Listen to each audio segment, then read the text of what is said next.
years ago, I went to a Buddhist monastery for a weekend retreat over a Lunar New Year.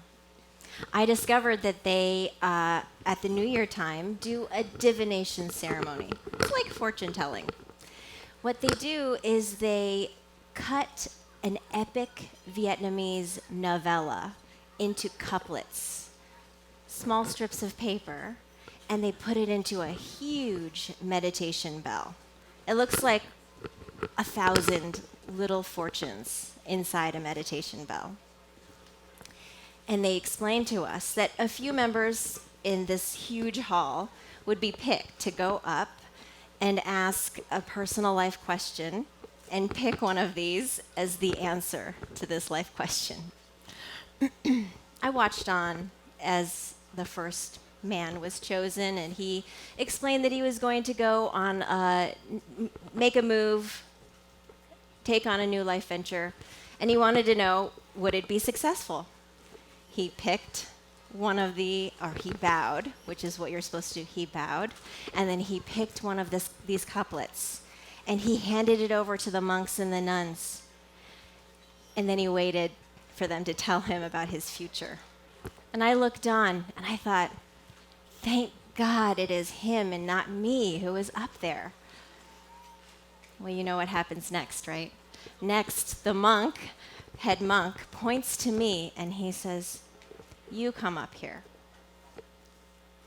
I was shocked. I thought, is it that obvious from my face that I have huge life questions that you picked me? I forgot to show you sorry. There's the answer. So here's what it looks like. And this is what the novella looks like. And so I went up there and I thought, what am I going to say to all these people, these strangers? Am I really going to reveal a very personal question to them? I gathered up my courage and I said into the microphone to hundreds of strangers, will I ever be truly happy? And I picked my fortune and I gave it over to the monks and the nuns. And I thought, I don't know what is going to happen. Even with a magic 8-ball, the answers don't always make sense. And there are only 8 of them. There are 1,000 of these little pieces of paper in there. But the monks and the nuns pretty soon started to smile and nod. And they said, what you seek lies inside of you already. I'll be honest, the simple truth of that made me wince a little bit. You see, I hadn't been happy because I had been fleeing from my emotions. My dad died when I was young, and I saw a lot of injustices early. I didn't know how to deal with the anger that I felt. And so what did I do? I tried very hard not to feel them. I studied really hard. I worked really hard. And I pursued goals, but not in joy. I didn't pursue them in joy. I pursued them almost as a distraction from what I had felt. And here was this little piece of paper reminding me that happiness was there. All the while, my habit had been to numb pain, which I also found numbed joy. I had clapped my hands over my ears, almost to prevent myself from hearing a painful noise, but I couldn't hear the concerto. So in my line of work as a professor, I look at the world through the lens of research. And so I did turn to empirical research to find out a little bit more about emotion suppression. Turns out there's a big body of research out there on it. And what this research tells us is that it mirrors my personal experience. It's that, ironically, when we try to suppress our emotions, we feel them acutely anyway. And we actually blunt our ability to feel positive emotions.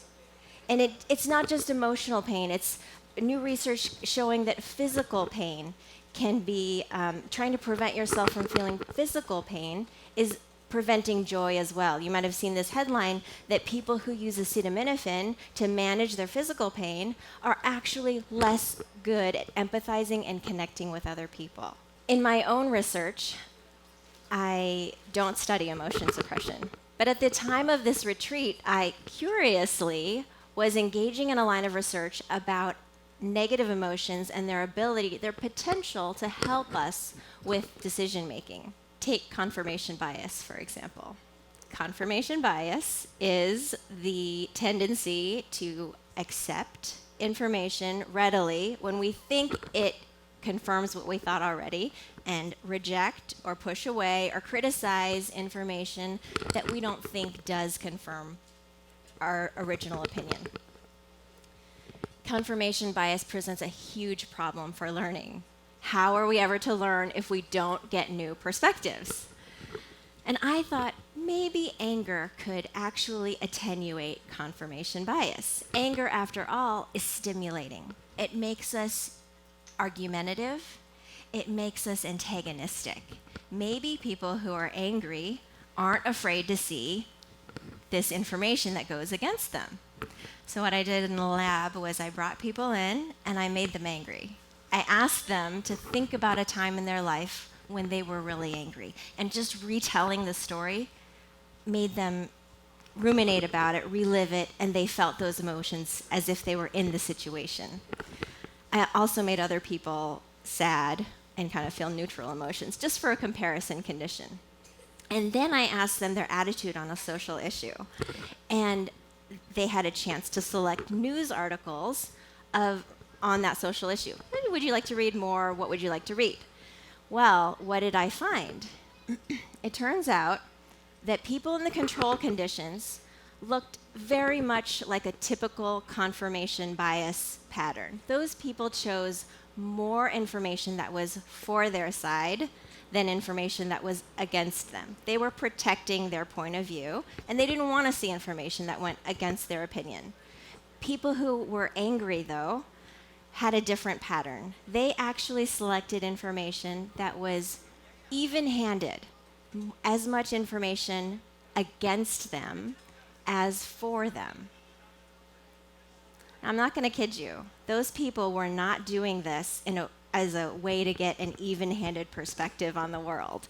They wanted to pick a fight, and they wanted to see information that would go against their opinion in order to argue against it.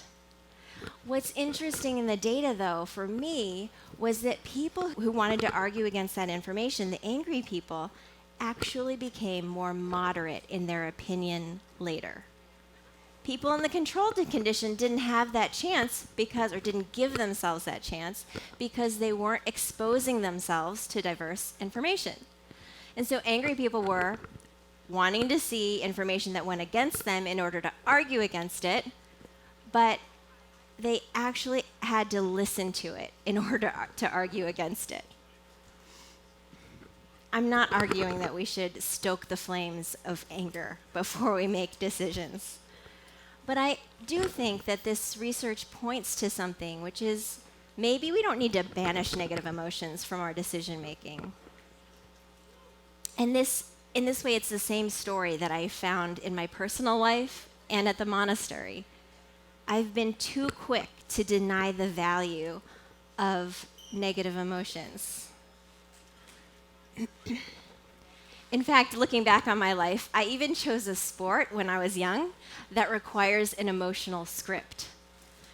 You're working really hard, your legs are burning, your lungs are burning, and you have to pretend like you're not in pain. You have to come up out of the water and make it look completely effortless.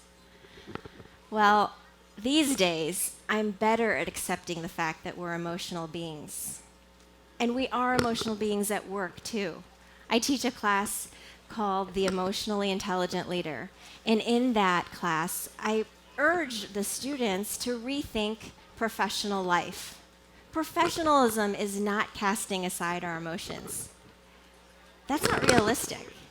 Actually, what is realistic and what is effective is acknowledging the fact that people have emotions at work. You might feel anxious before a performance evaluation. You might feel anger in a conflict-filled negotiation. You have to feel some amount of pride and passion to have the most motivation at work. A few years ago, I became a parent, and I play a role in shaping the message that we convey about emotions in our family. I'm wary of the messages that society sends that our emotions are not okay. One day, my son came home from preschool, and he told me they had been passing out different colored popsicles. And he repeated something he heard there in a very matter-of-fact way. He said, "Mommy, you get what you get, and you don't get upset. You get what you get, and you don't get upset." Catchy. But let's change it. You get what you get, and you might feel upset. And the business school prof in me urges us to think, maybe you could trade what you get. It's okay to feel what we feel. It's really what we do with those emotions that matters. Even the ones we avoid, even the emotions we avoid, there's probably some utility to those. And I couldn't say it any better than Thich Nhat Hanh, the founder of the monastery that I went to, who urges us to treat our anger with tenderness. He said, "Your anger is not your enemy. Your anger is your baby. You accept your anger because you know you can take care of it." And maybe, just maybe, if we care for our anger instead of ignore it, that could lead to true happiness.